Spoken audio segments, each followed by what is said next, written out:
And I want to stress that point again, that sperm count went down 50%, 1% a year. So fertility is an issue.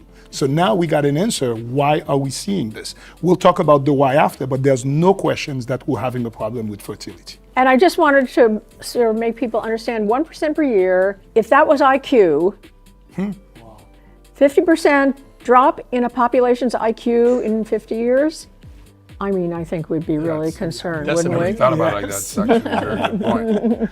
I mean, drastic. 1% for sperm, you think, oh, there's a lot of them, it doesn't matter. IQ points? Right. Yeah. If you can go over the number of sperm, Back in the start of this sperm decline study, the count on average was 99 million per million. So you can ask, did the total sperm count go down? Yes. Same rate, a little more actually for the total sperm count. But, yes, yeah. and I know Michael here is about 10 milliliters every time he.